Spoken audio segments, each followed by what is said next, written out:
Ao debate político estão esta noite connosco o deputado do PSD, Alexandre Poço, está também o deputado do Chega, Rui Afonso, e ainda Mariana Leitão, a líder parlamentar da Iniciativa Liberal, e esta noite junta-se também Tiago Barbosa Ribeiro, deputado do PS, também Fabián Figueiredo, líder parlamentar do Bloco de Esquerda. Muito boa noite a todos. Boa noite. Sejam bem-vindos. Alexandre Poço, vamos olhar para este programa do Governo, que o Governo, pelo menos o Ministro da Presidência diz que é de diálogo. Mas porquê é que não dialogaram antes com os partidos, antes de incluírem as medidas da oposição? Bem, antes de mais, muito boa noite a todos. Eu penso que há, desde o início deste Governo, portanto, desde a tomada de posse do Primeiro-Ministro e dos Ministros, que o Governo tem dado e tem tido várias iniciativas que demonstram esta vontade, concretizando. Respondendo muito claramente à sua questão, eu penso que nós tivemos aqui um ato de verdadeira boa-fé. Ou seja, não posso deixar de caracterizar desta forma quando, sem solicitação, sem pressão, por vontade própria, o Governo decide ter esta, eu diria, predisposição e esta vontade de inserir no seu programa de Governo um conjunto de medidas que faziam parte dos programas eleiturais de outros partidos. Não teria sido mais fácil perguntar aos partidos quais eram as medidas que seriam de facto fundamentais para incluir no programa? Bom, eu penso que naturalmente que existirão depois esses fóruns de contacto, de audiências com o Primeiro-Ministro, do diálogo que se faz no Parlamento. Mas imaginemos se fosse ao contrário, se o Governo não tivesse incluído nenhuma medida, provavelmente aquilo que outros partidos poderiam estar a dizer é que não tinha existido nenhum esforço de aproximação. Eu também considero que os outros partidos, quando fazem um programa eleitoral, consideram todas as medidas que lá inserem como medidas importantes, naturalmente com diferentes graus de prioridade ou de impacto na vida das pessoas, mas é um ato que eu diria de boa fé, que é mais um sinal, depois daquilo que já vimos, com o mandato que a Ministra da Justiça recebeu para começar a dialogar com os outros partidos, ou aquilo que sabemos quer do Ministro da Educação, quer da Ministra da Administração Interna, que irão começar também negociações com as forças representativas dos trabalhadores, de se conseguir concretizar com casos, com exemplos muito concretos e com iniciativas concretas, esta vontade de dialogar, mas também naturalmente de manter aquelas que são as principais ideias do programa eleitoral da Aliança Democrática. Vamos também olhar sobre esta atitude que decidiu ter o PSD. Mariana Leitão, seria mais fácil ou teria visto com uma maior capacidade de dialogar se fosse ao contrário? Primeiro diálogo, primeiro perguntar aos partidos e depois a inclusão de medidas? Bem, antes de mais, muito boa noite a todos. Poderia ter sido interessante, ou poderia pelo menos não haver este sentimento generalizado, mas sinceramente o programa do Governo é uma prerrogativa do Governo e a verdade é que nós temos toda a oportunidade na Assembleia da República de poder apresentar aquilo que consideramos ser urgente e ser necessário para fazer as reformas que são urgentes no país. E é isso que iremos fazer. Obviamente que tecemos também algumas considerações sobre aquilo que é possível verificar no programa do Governo, de algumas medidas que ficam largamente aquém daquilo que considerávamos ser importante ser feito neste momento, nomeadamente ao nível fiscal. E já podemos ir mais ao detalhe de algumas delas. Mas fundamentalmente acho que a apresentação do programa do Governo é uma prerrogativa do Governo. A configuração que nós temos atualmente na Assembleia da República permite que todos os partidos possam participar, trazer temas para discussão, apresentar iniciativas e caberá aí sim a disponibilidade do Governo em adotá-las ou não. Tiago Barbosa Ribeiro, considera que esta estratégia do Governo é de facto mais dialogante do que aquela estratégia que tem sido usada pelo PS ou pelos governos do Partido Socialista de dialogar, mas não incluir nada do programa de Governo? Bom, muito boa noite a todos, boa noite aos telespectadores. Ou seja, dialogar antes e depois incluir. Sim. Há aqui várias diferenças, desde logo relativamente à governação do Partido Socialista, porque nós reuníamos sempre com os partidos antes da apresentação do programa do Governo. E, de facto, eu devo dizer que, costuma dizer-se que não há uma segunda oportunidade para causar uma primeira boa impressão. E, neste momento, o PSD já vai na terceira má impressão. Nós tivemos aquela barafunda na Assembleia da República com a eleição do Presidente da Assembleia da República.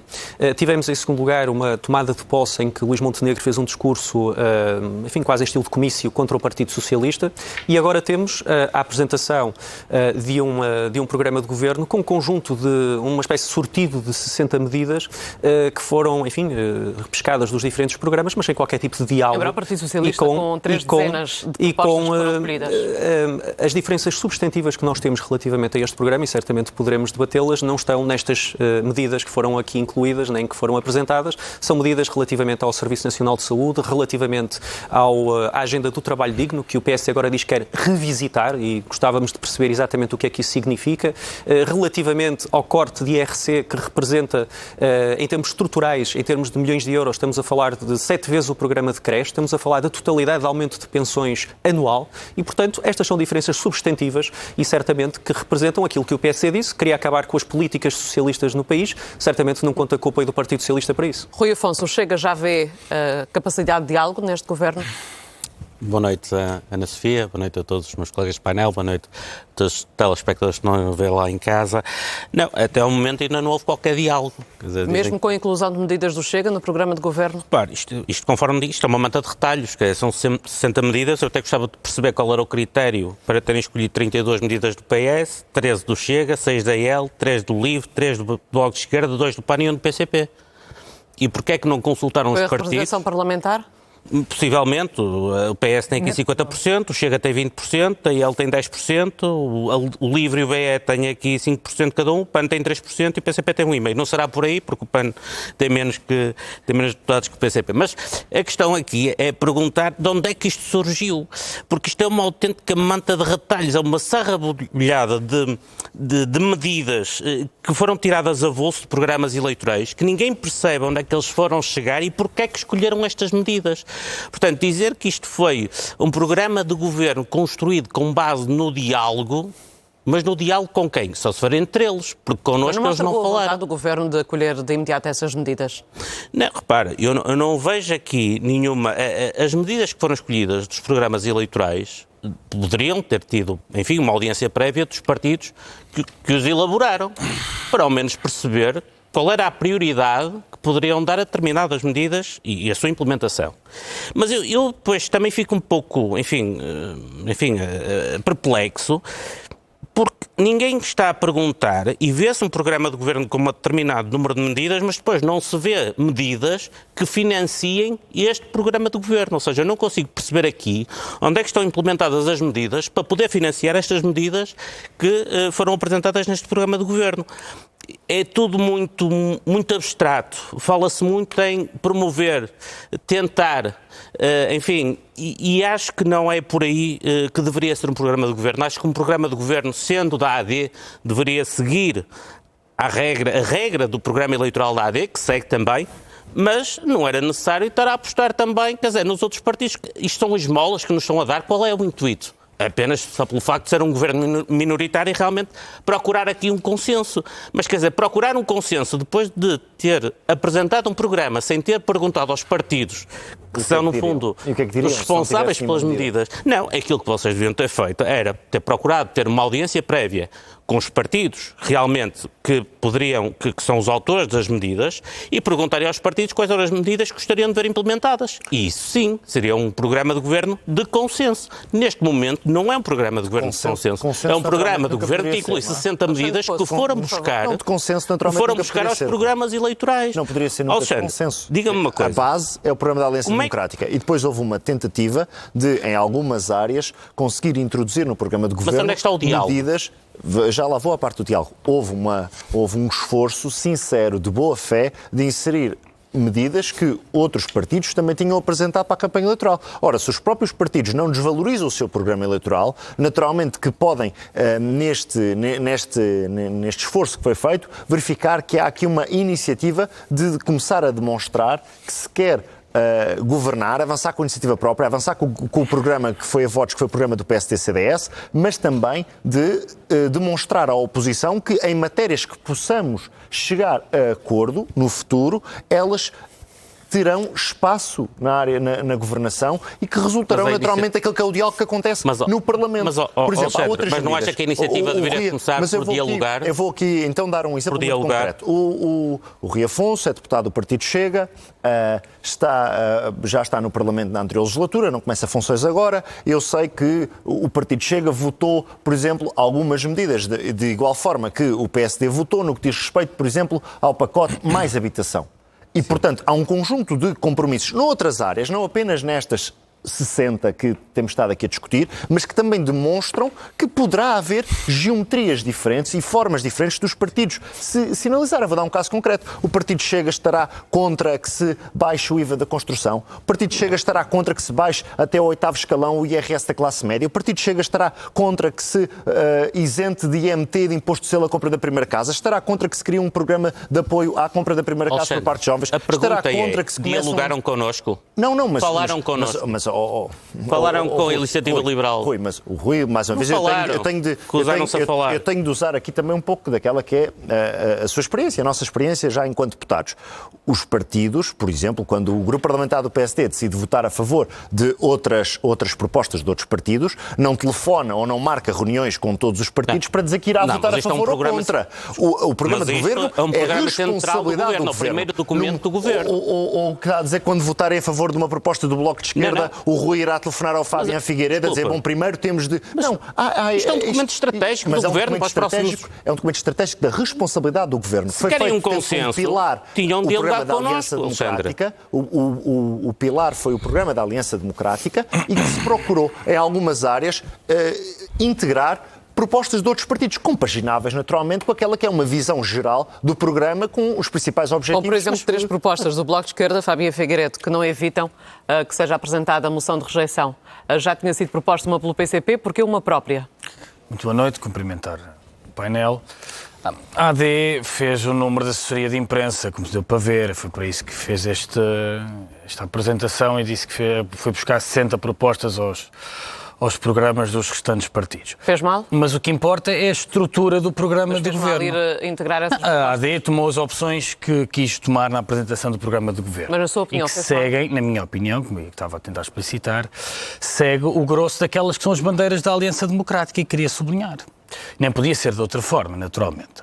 E foi buscar um conjunto de medidas simbólicas para poder fazer este número de assessoria de imprensa, por isso é que o estamos aqui a debater. Mas creio que não é o centro do programa de governo. E queria convidar a centrar o debate no centro do programa de governo.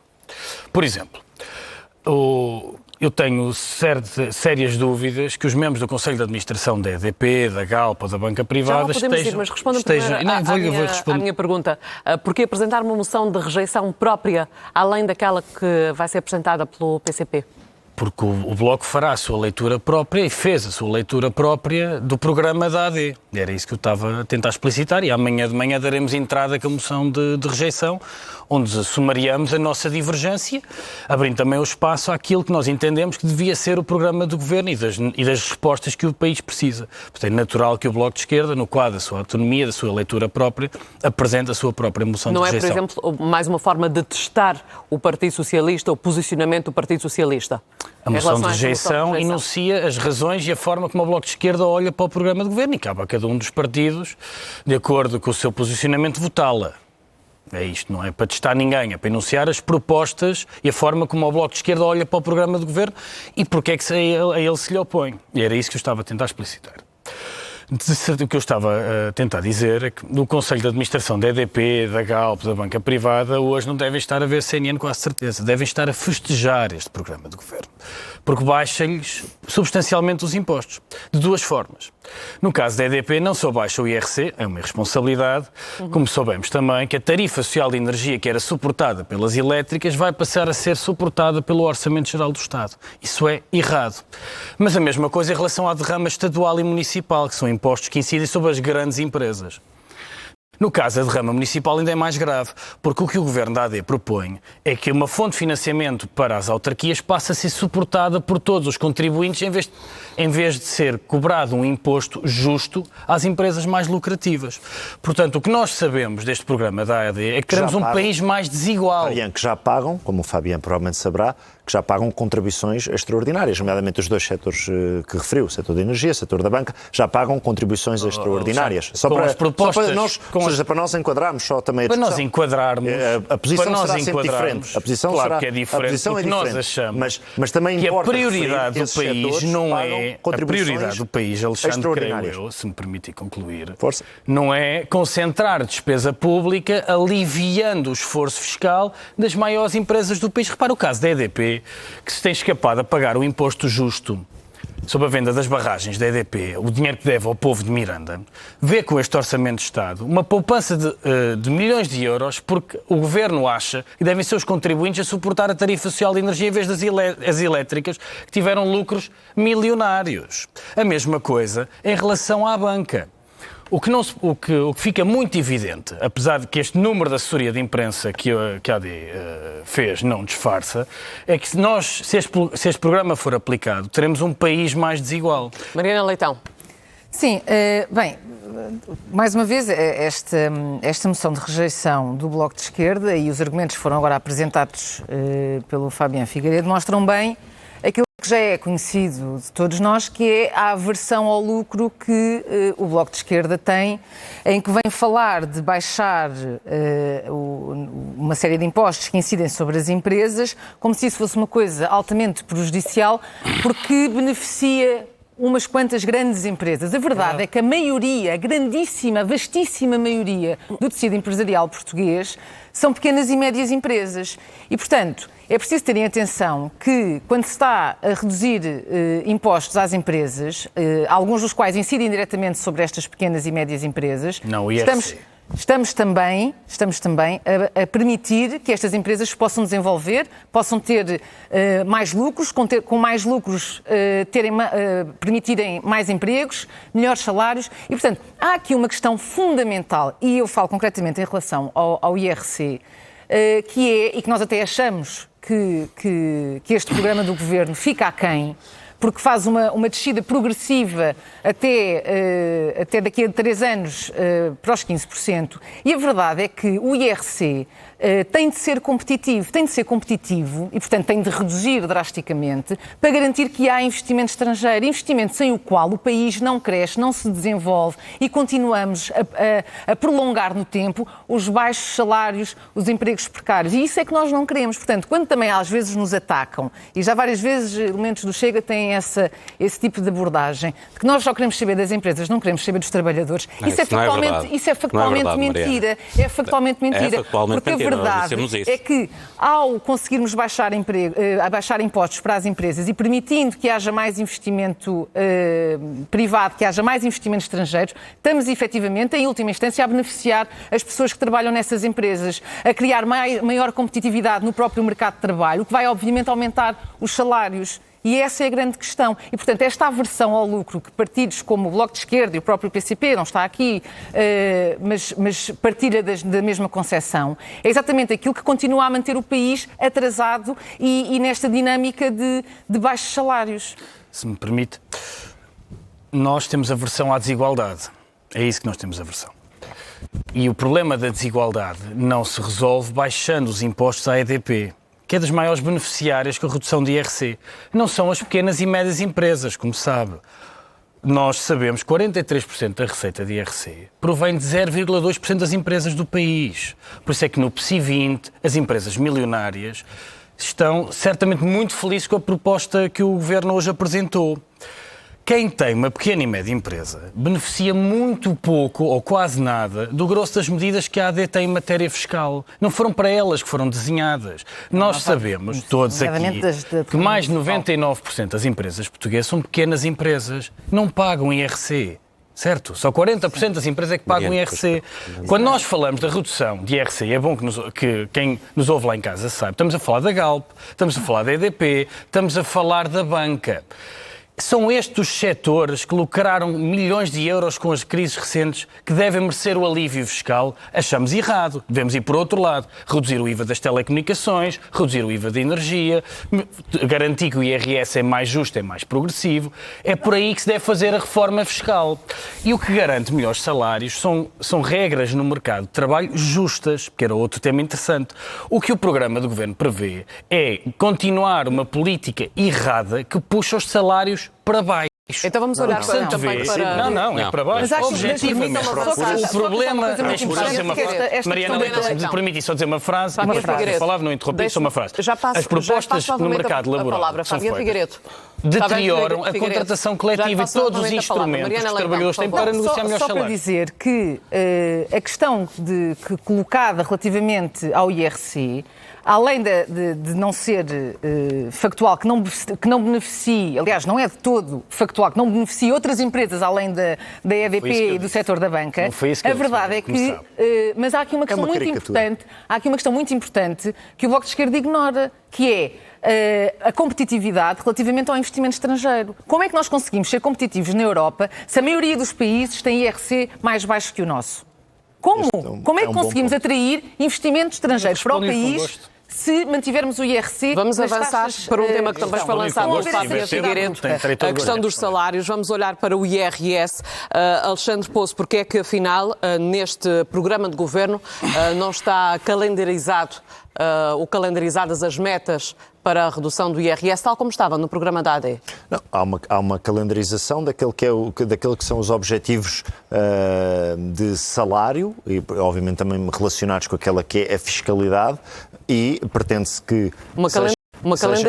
Refirmo a um prazo temporal de quando baixar para os vossos objetivos, porque no programa da AD a estimativa era nos primeiros 3 anos, entre 2024 e 2026, e agora? E agora mantém-se aquele que é sempre a lógica destas medidas fiscais, mas também um conjunto de apoios em que nós temos de conseguir baixar a fiscalidade, nomeadamente com dois grandes grupos populacionais, a classe média e os jovens, de forma faseada, de forma realista e de forma a que, naturalmente, as finanças públicas do país possam manter-se a um nível positivo e saudável. E, portanto, seja essa lógica de faseamento das medidas que têm um maior impacto orçamental. Mas é ou não o mesmo timing, 2024 agora 2026? Agora não estou aqui a ter o detalhe do programa de governo ainda não plano, mas as medidas, quer no domínio fiscal, em que há uma proposta de redução do IRS para a classe média até o 8º escalão,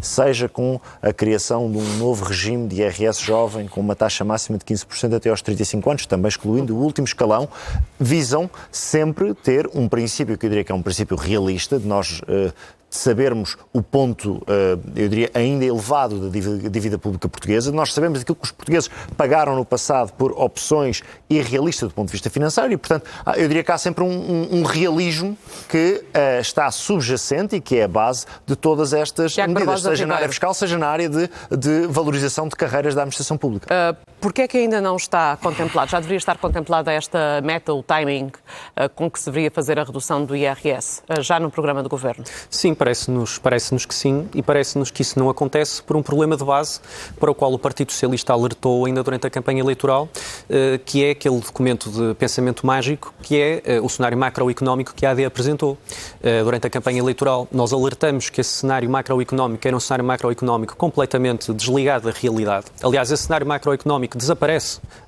do programa do Governo e no programa do Governo não está contabilizada qualquer medida, ao contrário do que acontecia, por exemplo, com os programas do Partido Socialista. Não há qualquer contabilização dos custos e da forma de orçamentar as medidas que estão apresentadas no programa do Governo e, como referiu e bem, não há qualquer calendarização para a descida do IRS. Era tão urgente, deixou de ser. E é dada prioridade à descida do IRC com a quantificação. Não está qualquer quantificação no programa. Não é dada, são prioridades não está distintas. Quantificado. Isso são, claro. São prioridades distintas. É verdade, exatamente. Ou seja, no âmbito do IRS, aquela que é no âmbito do IRS, ele está quantificado. É baixar no âmbito do IRS, ele está quantificado. E do IRS não está quantificado. Seja naquilo que diz qualquer espectador aí ver, não está qualquer quantificação. Então qual é a baixa de IRS que o Governo posso dizer, tenho aqui os dados, é muito fácil. E 3%. Entre meio por cento e 3% percentuais face a 2023, até ao oitavo escalão. Portanto, está quantificado. Página 35 do programa de governo. Não está, não. Isso não é uma quantificação por escalões, como é evidente, Alexandre. Naturalmente, como então, o Tiago bem sabe, como é evidente, não há qualquer contabilização. Esta é uma lógica geral e aplicável a todos os escalões. Não pode ser uma lógica geral e aplicável a todos os não aplicam no IRC. Claro que não pode ser uma lógica geral. Alexandre, claro que não será essa a descida, certamente, que vão apresentar, porque essa lógica não pode ser transversal. Aliás, ela não seria absolutamente regressiva, aliás, sobre os escalões. Por isso é que há a redução das taxas marginais entre 0,5% seria e absolutamente 3%. regressiva sobre a descida do IRS e, portanto, essa descida sobre os escalões não está contabilizada no programa de governo. E a prioridade que é dada no programa de governo é a quantificação objetiva, que essa é feita de facto, relativamente à descida do IRC. Nas nossas contas, essa descida, aliás, basta ver o imposto que é recolhido anualmente, estamos a falar de uma perda de receita pública com a baixa de IRC na ordem dos 1.800 milhões de euros, como eu referi na minha intervenção inicial. E é aqui que falamos de opções políticas. Por ano? É aqui que falamos de a redução estrutural, a redução total dos pontos percentuais até ao final da vossa descida, digamos assim. Estamos a falar de 1.800 milhões de euros, aliás, já foi dito. Assumindo que não há nenhuma variação da atividade económica. Está sempre a interromper, torna-se difícil. Não, na variação da atividade económica, atendendo que Portugal cresceu acima dos 2%, com o vosso crescimento de realismo mágico, ele irá para 6, 7 ou 8%, e, portanto, aguardaremos pelas medidas que vão provocar esse crescimento económico. Rui Afonso, que leitura é que faz? Deixa-me também perguntar ao Rui Afonso, porque é sobre o mesmo tema. Já lhe volto a dar a palavra, porque é precisamente o mesmo tema. Com as intervenções do Alexandre, é do debate, eu sei, mas não consigo concluir. Se o Rui Afonso tem a mesma leitura que o Partido Socialista em relação ao facto de não estar calendarizado quando vai baixar o IRS. A medida está estimada em cerca de 2 mil milhões de euros. Mas não está calendarizado como é que vão fazer, ou seja, o faseamento da redução da taxa. Se é começar no próximo ano e durante quantos anos? Eu não falei do IRC, gostava de falar porque é importante, até porque a Mariana citou aqui o Partido Chega, e eu acho que disse-me em verdade. Desculpe, mas disse uma completa inverdade. Uma completa inverdade. Deixa-me dizer-lhe o seguinte, as empresas não são os principais, são os únicos geradores de riqueza do nosso país. Se nós não tivermos empresas, não há impostos e, portanto, o país não se desenvolve. Portanto, se eu não me importo de realmente baixar digamos, imposto a uma empresa que gera milhares e milhares de postos de trabalho no nosso país. Eu não me importo de baixar impostos a uma empresa se essa empresa trouxer mais investimento para o nosso país. O nosso país não tem dinheiro absolutamente nenhum. O nosso país depende unicamente de investimento estrangeiro.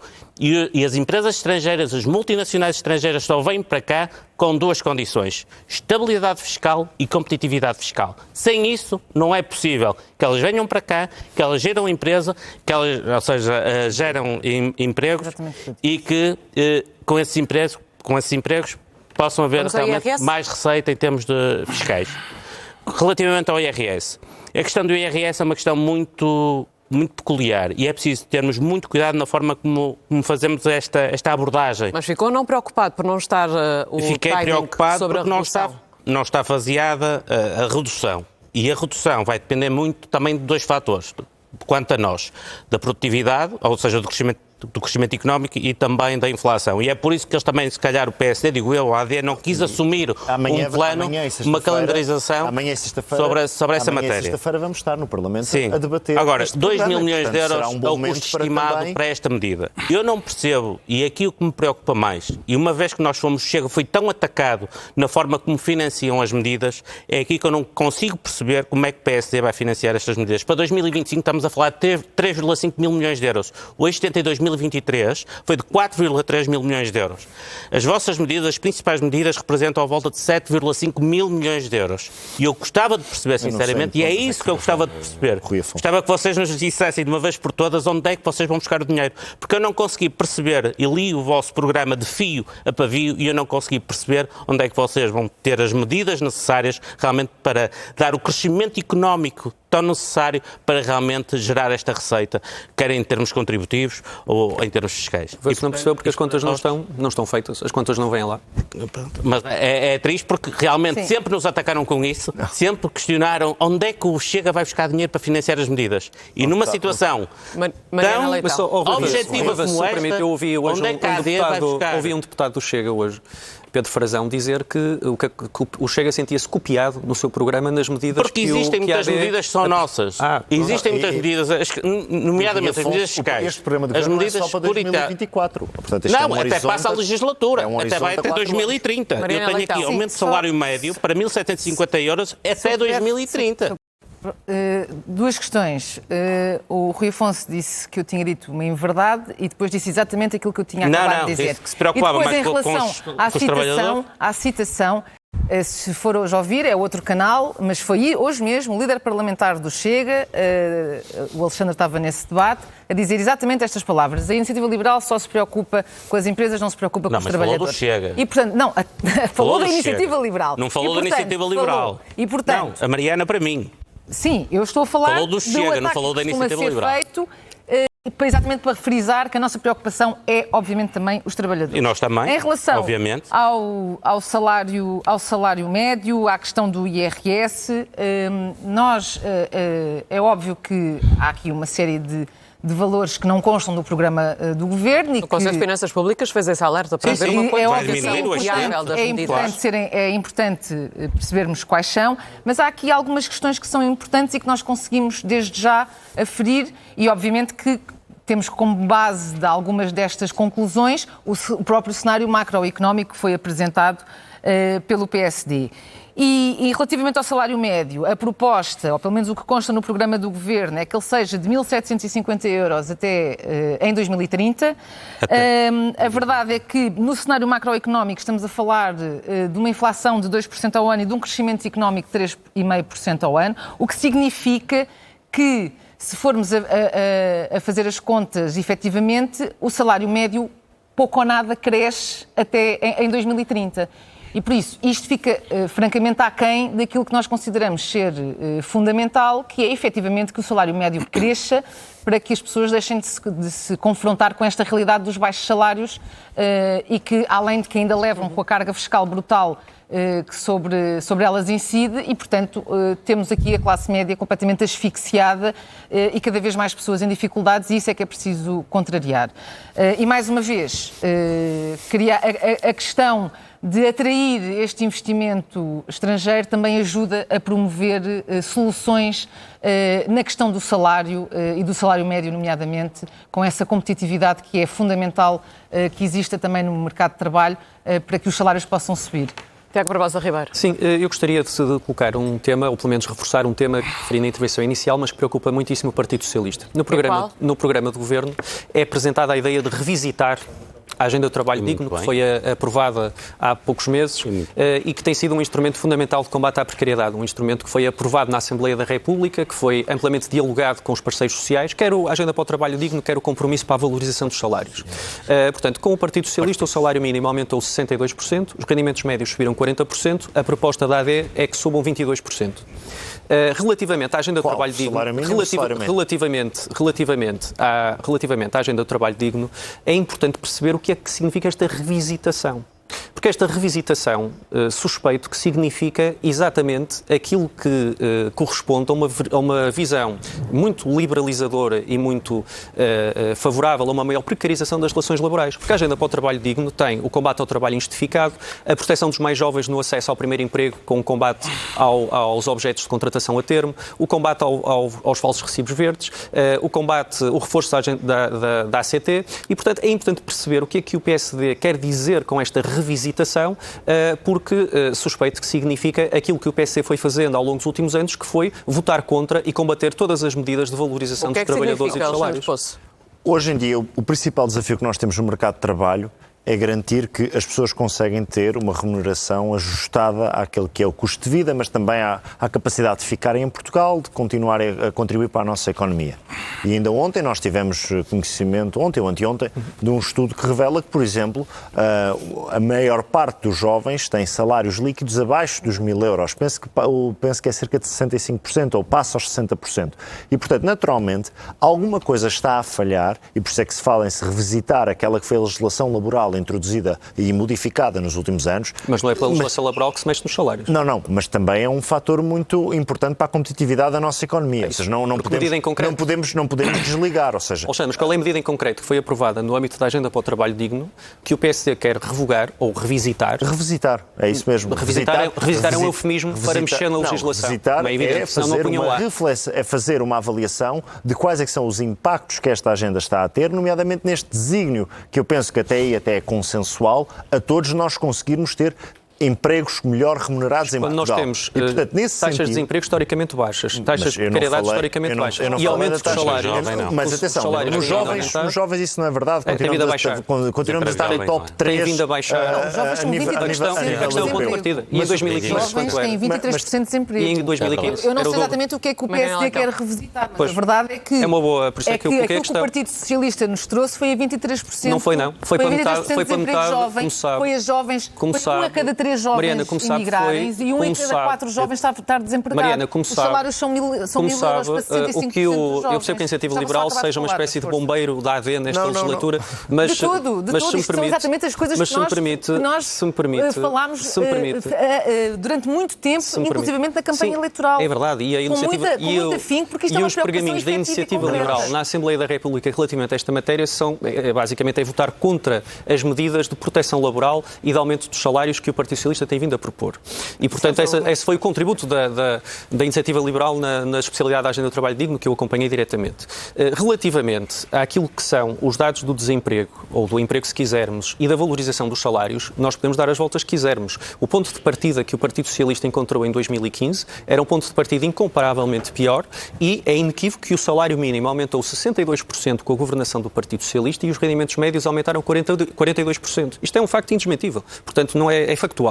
Portanto, esta foi a valorização. A valorização que é proposta pela AD é inferior a esta valorização que nós conseguimos. Nós assinamos um acordo de valorização plurianual dos salários que, por exemplo, nos aumentos transversais, falando da administração pública, corresponde a descida de IRC que a AD quer fazer, corresponde a mais só essa perda de receita fiscal do que o aumento total desses salários. E, portanto, é importante que a AD encontre aqui... Não faça aqui continua a dar o valor total da descida de IRC. Então, mas com certeza que é o valor total. Há de ser o quê? Naturalmente, se querem baixar o IRC nessa porcentagem, tem que ser o valor total. A medida sendo gradual, naturalmente... A não ser que não tenham confiança nessa própria política. A medida da descida do IRC, como já foi aqui dito, sendo uma medida gradual, é porque também visa minimizar o seu possível impacto. Embora nós temos essa expectativa de que esta medida inserida num contexto de uma mudança, uma transformação na nossa economia, conseguindo aumentar a produtividade, atrair mais investimento externo, mas também dando mais músculo e mais capacidade de capitalização das nossas empresas, como sabemos, tem ainda um rácio de endividamento muito elevado, nós conseguimos ter também um maior crescimento económico e que, portanto, que a eventual perda de receita não se verifique. Portanto, eu penso que também o Partido Socialista está a colocar todas as fichas de que a redução do IRC, que no passado até já acompanhou e também defendeu, hoje possa ter... Quando Tiago, é a história, quando o PS e o PS... Se é a história, tudo bem. É a história, então a gente sabe, quando o PSD e o PS fizeram um acordo para baixar o IRC... Sim, a história mais não é o do Afonso Henriques, não é? Mas é a história no sentido de que foi há cerca de uma década... O IRC baixou 15,5 pontos percentuais nos últimos 30 anos e era bom que fizesse um balanço sério da redução do IRC ao longo destes anos. Mas pelo Bloco o IRC era para 30% ou 40%. O Bloco, pelo Bloco... O que eu estava a dizer é que com o Partido Socialista já foi possível chegar a um acordo nesse entendimento. Eu percebo que esteja muito ansioso por defender o programa do Governo, mas se pudermos ter um debate em que todos participam em igualdade de circunstâncias, creio que toda a gente lá em casa fica muito mais esclarecida. Há uma outra coisa que era interessante debatermos, que é a proposta para o salário mínimo. Tem um truque. A AD diz que o salário mínimo deve atingir os 1.000 euros em 2028. Ou seja, em 2028 o salário mínimo abaixo do que Espanha tem agora. Mas condicionam à inflação e à produtividade. Ou seja, não só a proposta é pouco ambiciosa, como a AD ainda a quer indexar à produtividade. O que é a mesma coisa que dizer que muito dificilmente o salário mínimo chega a 2028 sequer a 1.000 euros, que é menos que o Estado espanhol tem hoje. Quando o que nós precisamos em Portugal é ter uma política pública que promova o aumento dos salários. E pelo que nós sabemos e lemos no programa do Governo, as alterações legislativas que o Governo quer promover é para puxar os salários para baixo. Veja-se, aliás, a doutrina da Ministra da Justiça vai toda nesse sentido, de querer esvaziar a legislação de trabalho com políticas que comprovadamente comprimem salários e empurram-nos para baixo. Estamos na reta como final. Ao mesmo tempo, temos que permitir respostas. Mesmo no mercado da habitação, o que a AD se propõe fazer é piorar tudo. Quer desregulamentar ainda mais o mercado de arrendamento. Fábio Figueiredo, temos que acabar com qualquer limitação ao controle do não consigo dar a palavra. Há naturalmente um desígnio de aumento do salário mínimo que se prende naturalmente também com o combate à pobreza dos trabalhadores, porque sabemos que hoje trabalhar já não basta em Portugal para conseguirmos sair da pobreza. Mas se viu, financiar os baixos salários. Fabiano, o atual Ministro das Finanças do PC foi contra o aumento do salário mínimo. Se viu o programa de governo, está referido no que diz respeito àquilo que é o objetivo de aumento salarial, seja do salário mínimo, seja na expectativa de subida do salário médio, porque esse não é fixado. Mas deixa só acabar. Está assente em dois eixos fundamentais. Por um lado, o aumento da produtividade da nossa economia, por outro lado, o diálogo social. E, portanto, eu penso que nós, atendendo àquelas que são as reivindicações das diferentes classes profissionais, mas, por outro lado, atendendo àquela que é a realidade do aumento da produtividade, está aqui uma base realista, dois eixos bastante realistas, a produtividade e diálogo social, para nós conseguirmos valorizar o salário mínimo e também, naturalmente, o salário médio. Eu fiquei agora também perplexo com a afirmação do Tiago, porque, efetivamente, eu queria perguntar quais foram os parceiros sociais com que vocês dialogaram para realmente elaborar a agenda do trabalho digno. Porque se não houver um patronato, não houveram as plataformas dos trabalhadores, isso não é como é que só se dialogaram uns com os outros? Mas é por isso que eu entendo... Porquê que está a tirar essa conclusão? Se foi porque claramente o patronato opôs, e foi crítico, tanto as plataformas sindicais da parte dos trabalhadores, quer o patronato, foram críticos à agenda do trabalho digno. Rui Afonso esteve desatento e não foi o Rui Afonso que acompanhou essa matéria. Peço desculpa. Em quantas reuniões da especialidade é que o Rui Afonso participou sobre a agenda do trabalho digno? Tem que falar com as plataformas sindicais para perceber exatamente. Estou-lhe a fazer uma pergunta, se quiser responder. Ninguém percebeu muito bem o que é a agenda do trabalho digno. Rui Afonso, em quantas reuniões com os parceiros sociais no âmbito da especialidade de trabalho digno é que Rui Afonso participou? Mas em zero. Está público, leia as notícias. Eu não preciso ler as notícias, porque eu tenho os parceiros e ouvi os parceiros. Mariana Leitão, posso-lhe pedir uma resposta muito rápida? Plataformas sindicais relativamente a esta matéria, por isso tem que ser revisitado. A questão é clara, não quero estar a discutir na estratosfera, porque efetivamente há elementos que é preciso perceber sobre essa questão. Uma coisa é certa, nós neste momento temos 23% de desemprego jovem e isso é a nossa realidade. Temos 65% dos jovens a receberem menos de 1.000 euros e, portanto, não é... E as medidas da IEL para baixar é baixar o IRC. Não é por decreto que se consegue reverter estas situações. Mariana Leitão. É criando mais competitividade, é criando mais investimentos estrangeiros. Sim, e baixando impostos às pessoas. Figueiredo, agradeço aos 5 terem estado connosco esta noite aqui no Prime Time. Já a seguir aqui na CNN de Portugal, o CNN Meia-Noite com o Cláudio Carvalho. Uma ótima noite. Até amanhã.